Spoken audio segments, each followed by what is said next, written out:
We are hearing Upadesamrita.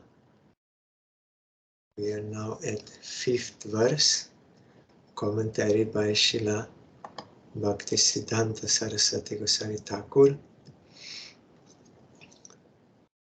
No, 6th verse, sorry, 6th. About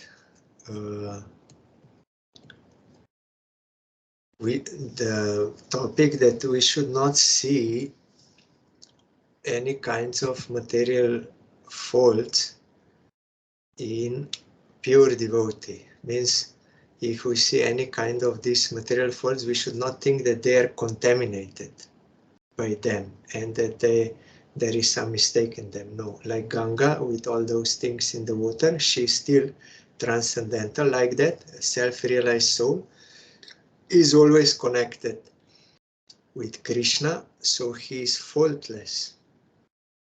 Though from worldly point of view, there may be some faults like ugliness or something, but that does not disturb his devotion.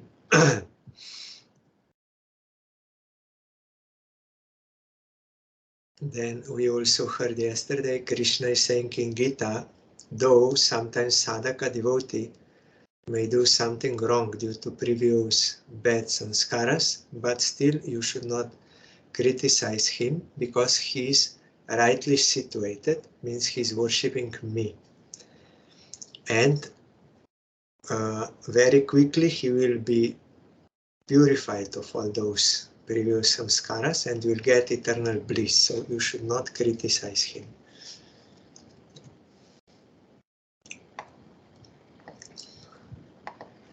Further, Prabhupada is saying, even if a devotee of Krishna does not take birth as a descendant of the Lord or an acharya, if we do not recognize them as a master of the senses, that is Goswami, and a teacher, Prabhu, then we are simply seeing them with mundane vision. A devotee born as a descendant of the Lord or an acharya and a devotee born in any other lineage are both devotees. We should not see the material faults or qualities of either of their bodies. Like some days back I told about those Guru Paramparas. It is not enough only to claim I am born in such family which is descending from Advaita Acharya. If you are born in that family, that is very good, but that does not automatically make you Guru or Acharya. If someone born in that family is pure devotee, then that is fine. But if not, merely based on bodily connection, that cannot be accepted. Or by mantra, parampara, they are showing mantra came, that is okay. But in order to be Guru or Goswami or Acharya, you need those qualities. If they have, then that is okay. But if it is not there, then merely showing the paper how mantra came, that will not be enough. And here Prabhupada is saying, because generally those families, they have this as a surname, like Goswami, this Goswami, that Goswami, Goswami. So some of them, those who are not pure devotees, they have such conception. We can be called Goswamis, not others. But Prabhupada is telling, anyone who has control over the senses, by being engaged in the service of Krishna, he should be called as Goswami. And if someone is born in Goswami like family surname, but he's not controlling he does not control his senses, then he cannot be called as Goswami, but as Godas. So Prabhupada said, anyone who surrenders to Krishna and is pure devotee, he should be called as Goswami. and there is no discrimination based on which family he is born or not. Only spiritual that quality has value, not any mundane outward. Like some are descendants from Nityananda Prabhu, or even of Krishna, some are descendants. They're descendants of the Lord. Or Acharya, like some Sundarananda Thakur or some personal associate of Chaitanya Mahaprabhu, they may be descendant of them. That is fine, but that is not enough if that person is not pure devotee to be called as Goswami or Acharya or Prabhu, Master. If we, with worldly vision, conclude that a pure devotee of Krishna is equal to a non-devotee, then we commit offense. He's eating, he is ugly, and he's ugly, he's eating, so what is the difference? That kind of vision. If someone who somewhat follows the path of devotion, however, considers themselves as devotee and engages in mundane misbehavior, then they will fall from the path of devotion into the shelter of its sub-branches like Gyan, Karma, and Anya-Bilas. So someone may even see like that devotee, he does not have any education, Gorkishore Das Babaji. So what is the point? They cannot perceive that. And there was one Brahmin in Radhakund. He said, I am Brahmin born. Raghunath Das Goswami is like Kayasta born, like almost like Shudra. So I can give blessing to Raghunath Das Goswami. So that kind of thinking is offensive. When Prabhupada heard this, when he was in Radhakund, then he started fasting. He did not want to eat because Guru offended. So later that person regretted and apologized, because that verse we are singing in Manak Shiksha, first verse, Raghunath Das Goswami is praying, oh my mind, you please give up all pride and develop attachment for Guru, Vaishnavas, Brajadham, Brahmins, this Radha Krishna, desire to worship them, all that. So Brahmins mentioned there. So that man thought, yes, he himself is praying for our grace, so we are entitled to give grace. But the point is, you have to be pure Brahmin, and that is out of his humility, he's telling, his realized soul. And another, he's telling here, Prabhupada, but if someone says, I am a devotee, even he may say, I am initiated, or I am from such family of devotees, he claims I am a devotee, but his behavior is not that of a devotee. He's not practicing devotion. He's doing sinful activities. Then, of course, that cannot be counted as a devotee. And he will fall down if proudly he proclaims he's a devotee, but his behavior does not match.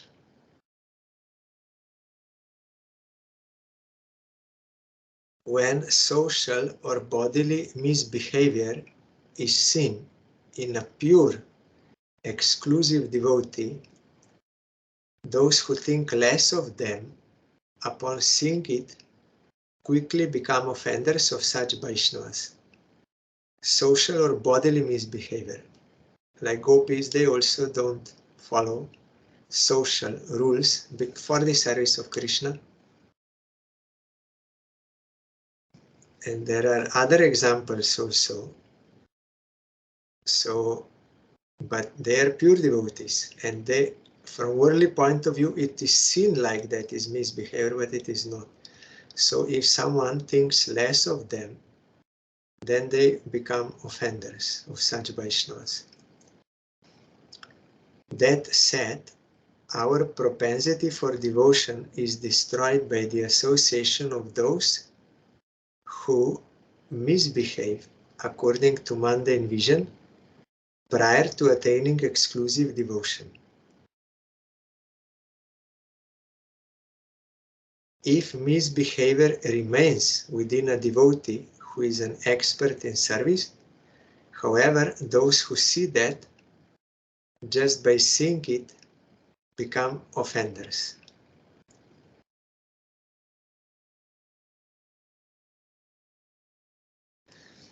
One second.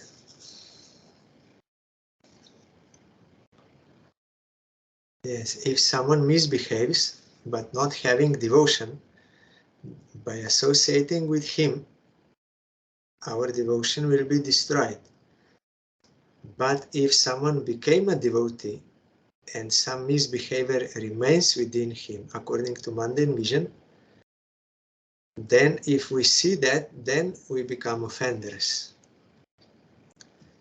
Therefore, it is forbidden to see devotees within the confines of mundane vision.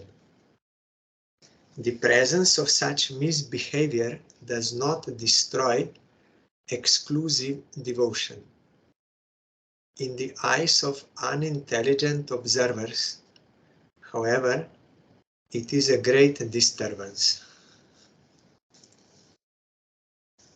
Those who do not see pure devotees with mundane vision and instead see their exclusive service quickly become free from such vision of misbehavior in an advanced devotee and attain for themselves the status of a sadhu. For example, when that prostitute came to Haridas Thakur, he said, "Yes, I will be with you. After I will finish this round, so you please wait here and here." So he's lying. That is not his purpose, that he wants to be, but he's telling. Why? To grace her, so that she can hear Harinam. Then next day he said, "I'm sorry, I could not finish. I think today I will finish." He knows that he will not finish, but he's saying, "I think today I will finish." Again, like lying, but that is not actual lying. That is means is justified by the end for some purpose. And then on third day, then when she was purified, then he graced her with Harinam. So he was not with her. And for example, sometimes Mahaprabhu said, if you see Nityananda Prabhu in some liquor house or with some prostitute, you should still not criticize him. You should know there is some purpose behind. He wants to rescue them.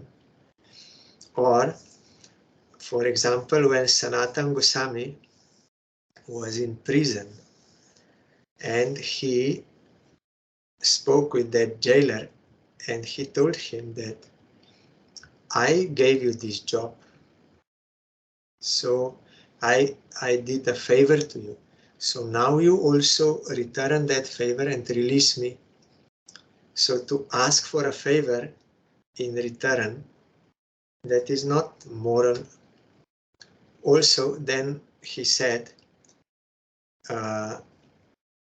you are such a saint, flattering him. You are a saint. You know what is dharma. If you release someone from prison, then you will get so much merit, and you are a saint. You are practically a saint. You should do this.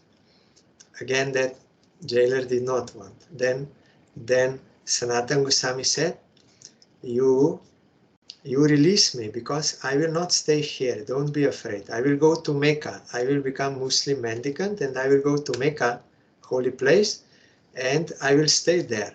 So it will be good for you if you support this. Again, lying. And then he also gave bribe. I will give you so much money. Bribe and all immoral activities. But the purpose was he has to release himself so that he can join the service of Mahaprabhu with Rupa Goswami in Vrindavan. And then he also said to the jailer when he saw that money, and he said, okay, I will release you, but I'm afraid what I will say to the king, he will kill me. Then Sanatana Goswami said, you don't worry, you say that you took me to take bath in Ganga after toilet. I can take bath in Ganga. Then suddenly I jumped and I died there in Ganga, and it is finished.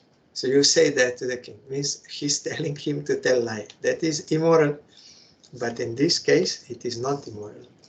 Because target is correct. And in Ramanuja Sampradaya, there was one Alvar. He was begging money from people to build that temple for Anganath. And so many rich persons, they did not want to give. So this Alvar arranged for some robbers. And he told them to steal from those. And with that stolen money, but it was not stolen, this Alvars means they are personal associates of Vishnu, like personal associate, like Parshadas of Vishnu. Like in we are having Nitya Siddhas coming down, they are saying Alvars, from Vaikuntha they are coming down, saints. So he used that, he saw all money belongs to Narayan. It does not belong to them. So he was, according to his vision, he was not stealing, but outwardly looked like stealing. And he engaged those and he built that temple, Ranganath. So someone may say that is immoral, but it is not if you see with proper vision. And later when that temple was built, he also made arrangement for those robbers. First he gave them power, how they can do that, but for the service of Narayan. Then later he also made arrangement how they all drowned, I think in the ocean or something, so as to not misuse that power given to them. So there are such examples are in Shastra that you have to detect whether it is really sinful activity or it is for the sake of service of Krishna. So if someone, like Srila Bhaktivinoda Thakur explained that verse in Bhagavad Gita, if someone can see this, that pure devotee is actually not misbehaving, then one who sees that, he will become purified.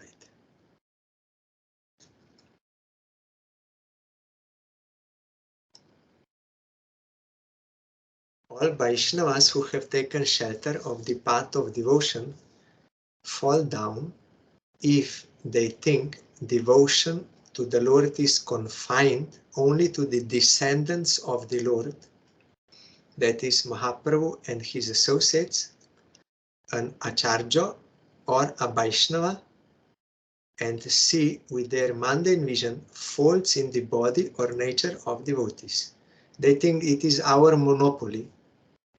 So because of that, also many Goswamis of Navadip, when Prabhupada was preaching pure devotion and he engaged all people, all jivas who were inclined to serve Krishna, he gave them Brahmin thread and they were Vaishnavas. And he also told to those Goswamis, you should not charge money for taking darshan of Mahaprabhu. So many these things he spoke because they were doing business and they had that monopoly. We are Goswamis. No one outside of our family or family coming from associates can be guru. That is not possible. So as to get more money. But Prabhupada spoke against that. That was anti-devotional conceptions meant only for getting money and name and fame. So they wanted to kill Prabhupada because their business was disturbed. But Prabhupada was protected because he didn't do anything wrong. Even more glory came to him when in all newspapers that incident was there. All over India, it was written on front pages that even today we see Jagai and Malay in Navadip, means attacking Nityananda. And even today we can see Nityananda Prabhu in Navadip, means Prabhupada. He was preaching truth, pure devotion to Krishna, and Jagai and Madai born Brahmins, but dacoits, robbers, killers, all this. Misbehavior, and they wanted to kill Nityananda Prabhu, or they wanted to kill Prabhupada. So more glory came to pure devotee. Our Parangurudev gave that example. If you cut sugar cane to pieces, sugar cane will not say, oh, you cut me, so now I will not be sweet anymore. I will become bitter. No, there is no such bitterness in sugar cane. His nature is to be sweet. Or if you burn gold, gold does not say, oh, you have burned me, so I will give up my shine. No, gold will shine more. And if you rub sandalwood paste, then sandalwood will not say, you are rubbing me, so now I will not give good smell. I will give bad smell. No, there is no bad smell in sandalwood, and there is no black thing in gold, and no bitterness in sugarcane. Like that, in sadhu, only goodness is there. Even if you oppress him, still you cannot find that he will want to take any revenge or something bad will come from him. It is impossible. It is not in his nature, like Prahlad Maharaj. Not possible. They came to Prabhupada and they said, to whom we should lodge complaint in the police. He said, no one, no need. Then some disciples said to Prabhupada, but if you will not do this, then in future again they will attack. And Prabhupada said, no need. They did favor to us. Because next day in paper it was that Nityananda and Jagai Madai. So such advertisement for Gauriya Math and for Prabhupada came free of cost by their misbehavior. So you cannot find any revenge mentality in a devotee, or any hostile mentality or wishing harm to anyone. No, it is not present. So if you oppress, even if you oppress him, like Haridas Thakur, they oppressed him, but he prayed for them. Hiranyakashipu wanted to kill Prahlad, but Prahlad's glory became more, and Haridas Thakur's glory became more. And Ambarish Maharaj, Durvasa wanted to kill him, and Ambarish Maharaj did not become hostile to him, because that is absent in his character. And his glory became more of Ambarish Maharaj. So it is not wise to oppress sadhu. You cannot harm sadhu. You will be harmed by that misbehavior, but sadhu will increase in glory.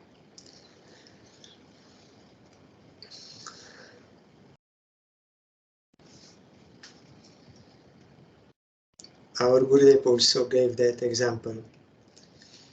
One time one Scorpio he fell in the river and was drowning. He will die.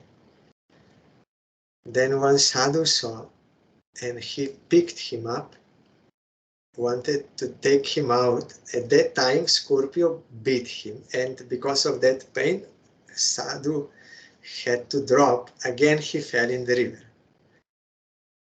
Again, sadhu picked him up to rescue him, and again, Scorpio bite, and again fell down, and like this.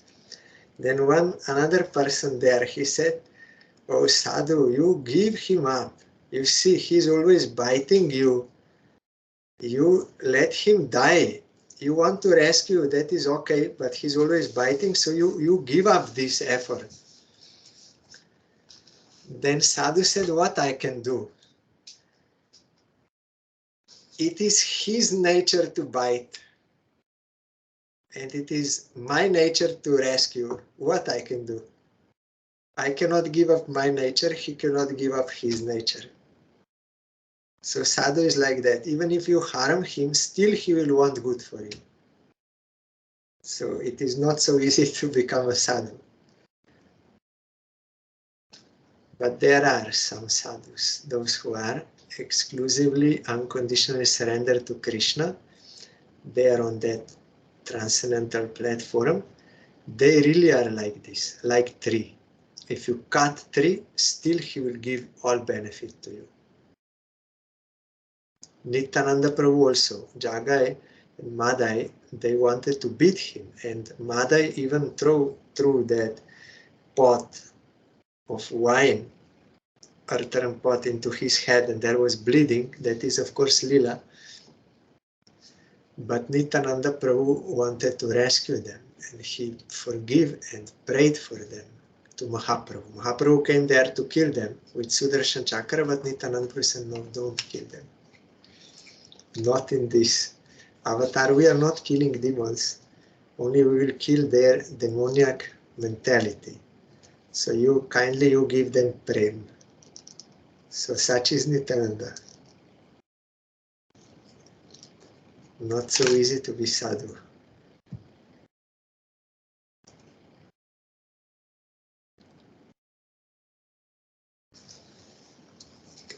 Say, then further Prabhupada say, they similarly fall down if they fail to understand the transcendental effects of devotion, and with low vision try to subordinate an advanced devotee to an intermediate devotee.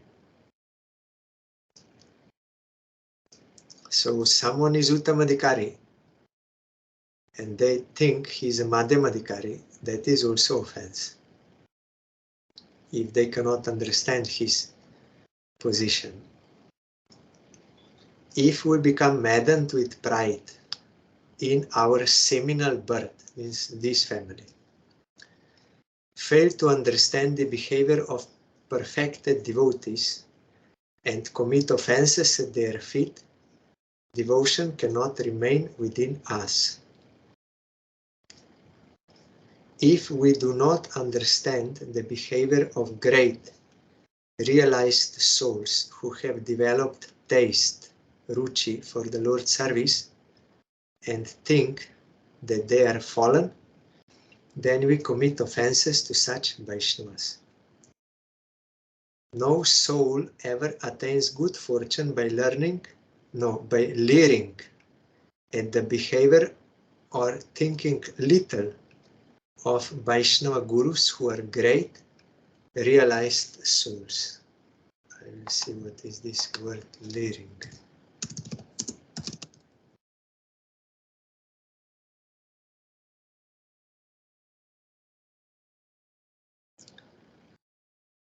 Look or gaze in a lascivious or unpleasant way. Means you are not happy to see him, I think. Well, lascivious also, I don't know what is. Lascivious.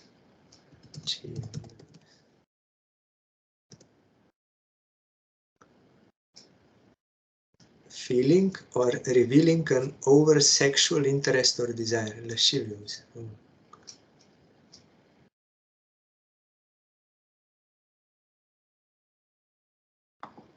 Means with wrong attitude, if you see.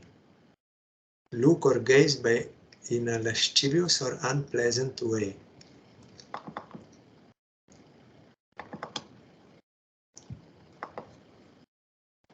This is from Oxford Dictionary. Our Gurudev used to see Oxford. So no soul ever attains good fortune by leering at the behavior or thinking little of Vaishnava gurus who are great, realized souls. Therefore, thinking based on mundane vision that perfected devotees are simply materially conditioned souls, considering them disciples, and trying to bring them to the proper path is an offense to such Vaishnavas. Yes. Like here, in the case of Prabhupada. He did not appear like in some family descending from some person associated with Mahaprabhu. That is on purpose. But he is perfected soul, so someone with false pride in being born in that seminal dynasty, he thinks bad about Prabhupada, then they will commit offense. And they will lose devotion. Trying to bring them to the proper path. So some of those who are mundane but born in that family, they will think, we have to make Prabhupada our disciple. We will teach him. We will bring him to the proper path. That kind of thinking towards perfected soul is offensive. It will have an effect.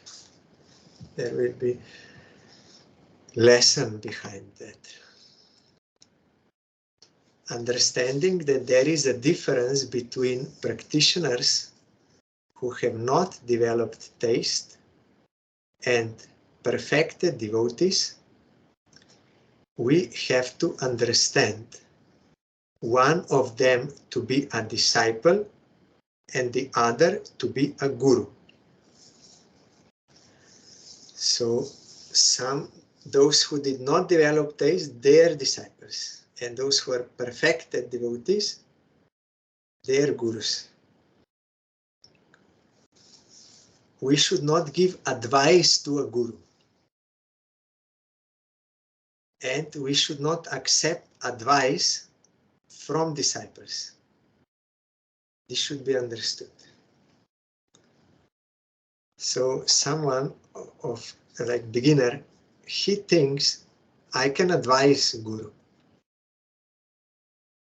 And those who are gurus, that is out of false pride, of course. He thinks I experienced this. Once in 2005 in Govardhan, we were there during Brajamandal Parikrama, and some disciples of another one guru, they came to our Gurudev to complain against their guru. And Gurudev,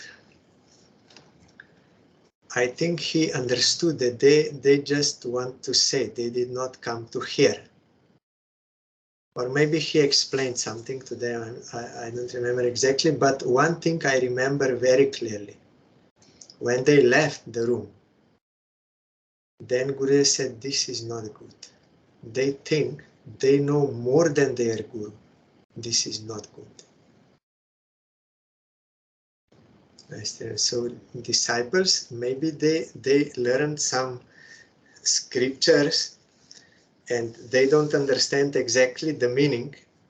So they may think we know better than our Guru. He did not properly explain this or something. But the point is that realized knowledge is something different than only intellectual knowledge. So if someone only with an intellectual knowledge, he will think, no, that he's not explaining according to that. Then they will think we can advise our Guru. So that will be wrong. And Guru should also not accept advice from disciples.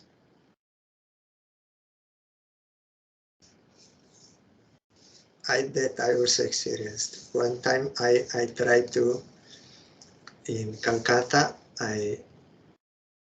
Gurudev instructed me, because I came with certain thought and I wanted to take his advice, but at the same time I was disturbed with the behavior of someone. Then Gurudev told me that I have to practice this tolerance and also not desiring respect. In Trinada Pisunichana verse, Gurudev told, you have to practice. Then I start to say back like an excuse that how I can practice that verse, I'm not on that stage, I have false ego, how I can. And Gurudev again explaining, and my false ego was trying to find excuse. Then after some time Gurudev just stopped and he stood up and he said, I will write. Means he did not want to hear anything further from me. He said, I will write you. Then he did not write that same day and also did not speak with me that day as usual. The next day he told me I did not yet write, and again not speaking. Then on third day he wrote and I got that, and by reading that, then after some time I could understand what was Gurudev's point about practicing that verse. Then my heart changed. I saw how he is merciful and how foolish I was with my false ego. Then immediately when my mood changed inside the heart, then that same day again Gurudev started speaking with me normally. But on those 3 days he was not listening anything from me, because he is established in the truth. He knows why he will change his position because I am foolish. That is proper guru. Guru should not be controlled by disciple. Otherwise, how he is a guru? If guru is controlled by disciple, means he is trying to get some material benefit from them. That is why he is behaving in such a way that it will be pleasing to them. He will not be strict. He will allow certain things, or disciples will say, do this, and he will do. So he will deviate from the truth. That is not real guru. But real guru is not a fool. He is established in truth. So why he will change his position? And if a disciple is foolish and argumentative, then guru has to chastise him also with anger for his benefit. That is his duty. That is out of compassion. So guru should not take advice from disciples. Here Prabhupada is mentioning this point. So those who are beginner or those who are disciples, they should not give advice to guru. I also tried at that time to not to advise what guru should do, but like not accepting what he is trying to instruct me, giving some excuses. And guru should not accept advice from disciples. This should be understood. Then Srila Bhaktivinoda Thakur gave song for this verse in Bangla. Harihe nira dharma goto jana bisolile panka pen drishta hoy tathapi kokono brahma drava dharma se salila na charai. O Lord, mud and foam, which are natural in water, are seen in the water of the Ganges. Still, the water of the Ganges does not lose its nature of being liquid spirit. Vaishnava Shorir aprakrita sada swabhav bopur dharme kobu nohe joro tatapi je ninde pore se bishama dharma. Similarly, the body of a devotee is always supra-mundane because fully engaged in the service of Krishna, it becomes spiritualized. So you cannot see fault in that body based on material vision. A Vaishnava is never mundane because of their nature or body. Those who nonetheless criticize a devotee commit a terrible sin. Aparade jamer joton, pai jib obiroto. He nandanandan sei aparade jeno nahi hoi hoto. For such an offense, souls are perpetually subjected to the punishment of Yamaraj. Who are subjected to the punishment of Yamaraj? Non-devotees. So if someone is committing offense, then automatically he is non-devotee. So always he will have to be born and die and be punished by Yamaraj. O son of Nanda, may I never be ruined by such an offense. Tomar Vaishnav Boibab Tomar Amare Koruna Doya. I cannot understand because diacritics are not there and no Bangla is Amare Koruna Doya. Tobe mor goti hobe tava proti pabo tava pada chaya. Yes, it was Doya. Your devotees are your expansions, means Krishna. Your devotees are your expansions. May they be merciful to me. Then my destiny will lead me towards you, and I will attain the shade of your feet. Vaishnava Thakur Doyara Sagar Eda se Karuna Kori. Diya Pada Chaya Shodo He Amai Tomara Charana Dhari. O Venerable Vaishnava, you are an ocean of mercy. Please be merciful to this servant. Give me the shade of your feet and purify me. I clasp hold of your feet. Chaya bega domi, chaya dosha shodhi, chaya guna deho dase. Chaya sat sanga deho he amare, bosechi sangero ashe. Please subdue the 6 urges within me. So, which are the 6 urges? We heard in first verse of Upadesamrita, those of speech, the mind, anger, the tongue, the belly, and the genitals. Purify me of the 6 faults.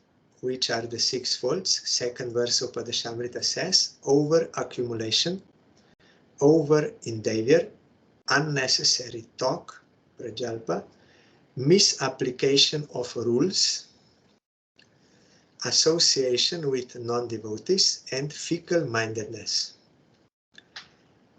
And give this servant the 6 qualities, Chaya Guna Deho Dase. Which are the 6 qualities? Third verse of Upadesamrita, enthusiasm, conviction, perseverance, engaging in favorable activities, giving up bad association, and following the conduct of the great souls. Chaya Sat Sanga Deho He Amare Bosechi Sangera Ashe. Please give me the 6 forms of association.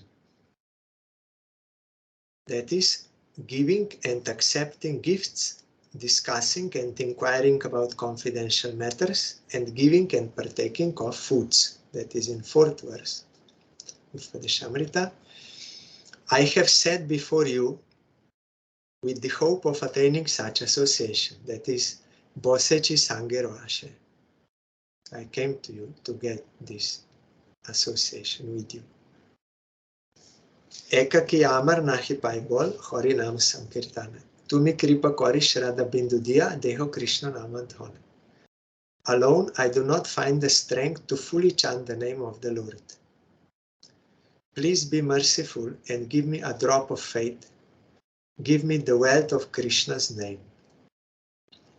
Krishna se tomar, Krishna dite paro, tomara shakati ache. Ami to kangal Krishna Krishna boli, dhai tava pache pache. Krishna is yours. You are able to give Krishna. You have that power. Because devotees, by their devotion, they can control Krishna. So Krishna is their property. If Krishna is their property, they can give him. I am very poor, means I am not having the service of Krishna. I am very poor, calling out Krishna, Krishna, I run after you, begging from you. Will you please give me the service of Krishna? We are hearing during Kartik Vrata, Prem Dhan Bina Byartha Daridra Jivan, Das Kori Betan More, Deho Prema Dhan.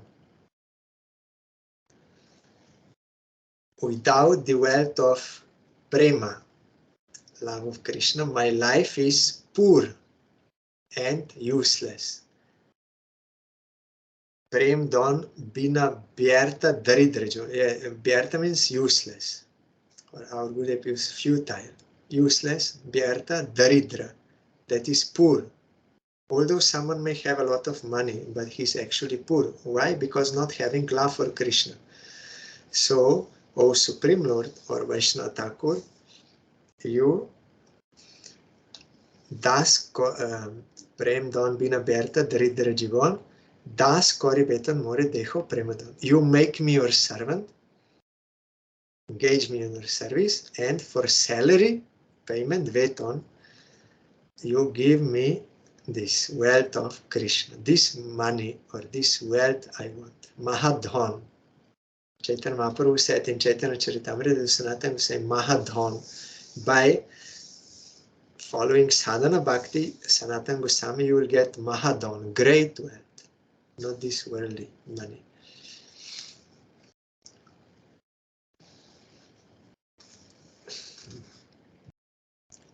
Prem Dhan, yes. Sometimes nowadays there is Veton Pujari.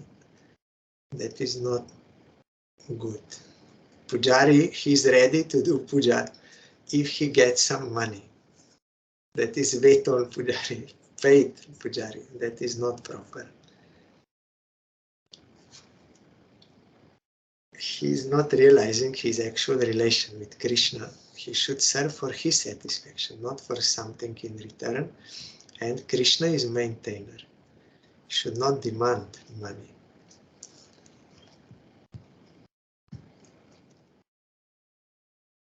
Then next verse, 7. Syat Krishna Nama Charitadi Sitapya Vidya Pito Patapta Rasanasya Narochikanu Kintu Adara Anudinam Kalu Seva Jushta Swadvi Kramat Bhavati Tadgada Mula Hantri. This is very important verse for sadhakas. The sugar candy of Krishna's name, pastimes, and so forth is not relishable to a tongue severely afflicted by the jaundice of ignorance. Alas, certainly, however, when it is constantly honored with faith, this candy gradually becomes relishable and eradicates the disease. Srila Bhaktivinoda Thakur gives first song, Abidya Peter Doshe Dushta Rasanai Krishna Sankirtan Ruchi Nahi Hai Nahi Hoi Hai. See, this is here in Bangla is here. Both they are written Hai, but it is different. Hoi Hai. Hai means alas. Hoi means is. So one letter, whether long or short, can totally change the meaning. There is no taste for chanting about Krishna on the tongue that is defiled by the jaundice of ignorance. Alas. Shitapal Prai Krishna Katha Anudin Adore Sebite Ruchi Deno Samichin. Like sugar candy, however, constantly engaging in discussion of Krishna with faith produces genuine taste for Krishna. Krishna Kamya Bismriti Avidya Gada Mula Krishna Sankirtan Krome Hoito Nirmula. the root of the disease, ignorance, is forgetfulness that Krishna is our beloved, is gradually uprooted by chanting about Krishna. Krome Krishna nama dite asvadam, onudin bare ruchi hoy onukon.